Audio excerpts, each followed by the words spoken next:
2월 8일 화요일 시카고 윈TV 미주 한뉴스입니다. 미 의회가 한국인만을 대상으로 하는 15,000개의 전문 취업비자 신설안을 통과시켰다고 알려졌습니다. 지난 4일 미국 하원은 미국 경쟁 법안을 처리하면서 이와 같은 내용이 담긴 한국 동반자법 수정안도 같이 통과됐습니다. 이번에 통과된 E4 비자 신설안은 엔지니어링, 수학, 물리학, 의학 등 전문 분야의 대졸 이상 한국 국적자에 한해 연간 15,000개의 취업비자를 발급하는 내용을 담고 있습니다. 한국계 공화당 영김 하원의원과 민주당 제리 코널리 하원의원이 지난해 공동 발의했습니다. 현재 미국이 발급하고 있는 H-1B 비자는 전문직 취업비자로 매년 전 세계의 취업이민 희망자 8만여 명에 한정돼 있어 경쟁이 치열합니다. 하지만 이와는 별개로 미국은 캐나다와 멕시코인에 대해서는 동일한 비자 발급 숫자에 제한을 두고 있지 않으며 싱가포르와 칠레, 호주 등의 국가들은 이 제한된 H-1B 비자 쿼터 이외에 추가적인 국가별 연간 쿼터를 주고 있습니다. 이 법이 통과되면 한국도 8만 개의 H-1B 비자와 무관하게 연간 15,000개의 전문직 비자 쿼터를 추가적으로 확보하게 돼 한국의 취업이민 희망자들의 우려를 덜어줄 수 있을 것으로 기대됩니다.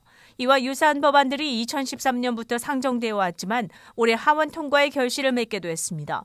이 법이 상원을 통과해 대통령의 서명을 받으면 최종 발효됩니다. 재무부는 8일 아침 IRS 온라인 서비스에 필요하다고 밝혔던 안면인식의 본인인증 절차 시행 계획을 철회했습니다. IRS는 작년에 온라인으로 세금 서비스를 이용하는 사람들에게 동영상 셀카로 이용자의 신원을 확인하는 ID.me 서비스 등록을 모든 사용자에게 요구할 것이라고 발표했습니다. 비평가들은 이 서비스를 운영하는 개인 회사에 많은 생체 정보에 대한 액세스 권한을 부여하는 것은 본질적으로 위험하며 안면인식 시스템 자체의 인종 및 성별에 대한 편견이 심하다고 지적했습니다. ID.me의 CEO는 회사가 동일한 이전 등록된 안면 이미지만을 비교하는 것이 아니라 인종과 성별을 판단하는 데이터베이스와 얼굴을 비교하는 과정이 있다고 언급하면서 논란이 증폭됐습니다. 여기에는 공화당 론 와이든 상원의원을 포함한 다수의 여야 의원들이 7일 안면인식 기술을 사용하지 말 것을 요구하는 서한을 국세청에 보낸 것으로 알려졌습니다.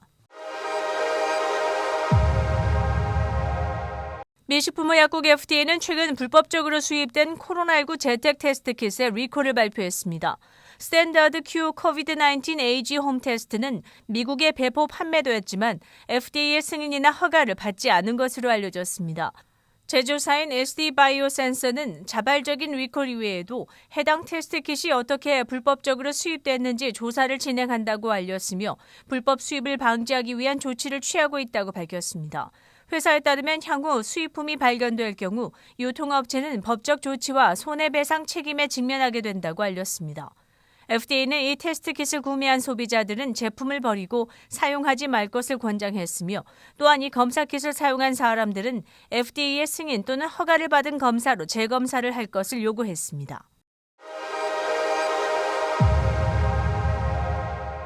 현대기아차는 미국 내 48만 5천여 대의 차량 소유주들에게 엔진이 꺼진 상태에서도 불이 날 수 있으므로 야외에 주차할 것을 요구했고 이에 대한 리콜을 발표했습니다.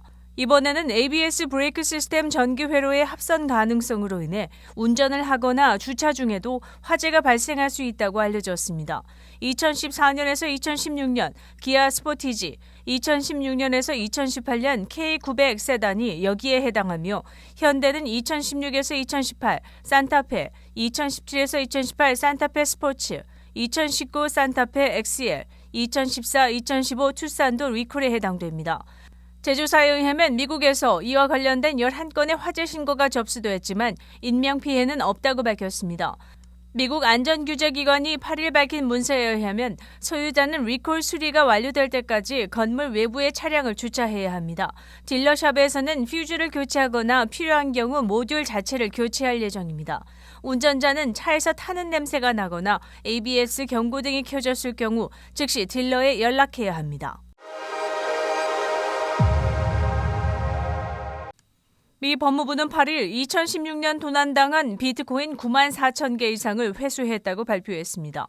또한 이와 관련해 비트코인 세탁을 시도한 혐의로 뉴욕에서 일리아 리히텐슈타인과 그의 아내 헤더 몰건을 체포했습니다. 이들은 연방법원에서 재판을 받을 예정입니다. 이들 부부는 2016년 가상화폐 거래소 비트피닉스를 해킹한 11만 9,754 비트코인 중 9만 4천 개의 세탁을 시도해 현금화하려 한 것으로 알려졌습니다.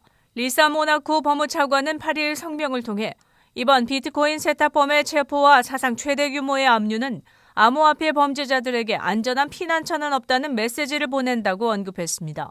법원 문서에 따르면 도난당한 암호화폐 중 2만 5천 개는 이미 지갑에 이체됐으며 일부는 금이나 디지털 NFT 자산을 구하는 데 이미 쓰여졌다고 알려졌습니다. 미국 수사관들에 의해 회수된 비트코인에 대해서 초기 절도 피해자들의 손실은 회복할 것으로 예상하고 있습니다. 2월 8일 화요일 코로나19 현황입니다. 미 전 지역 신규 확진 15만 6,487명, 신규 사망자 수는 1,269명이며 백신 완전 접종률은 64.4%를 나타냈습니다. 일리노이주 신규 확진 5,825명, 신규 사망자 수는 87명이며 백신 완전 접종률은 66.6%를 나타냈습니다. 다음은 어제 기준 각 주의 신규 확진자와 신규 사망자 수입니다.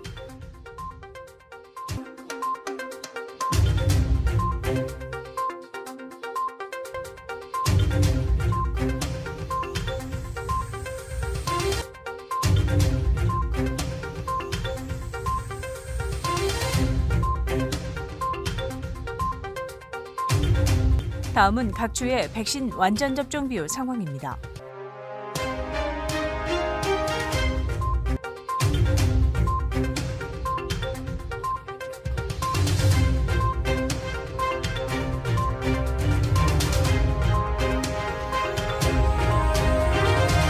코로나19 관련 자세한 내용은 시카고토탈닷컴을 통해 다시 볼 수 있습니다.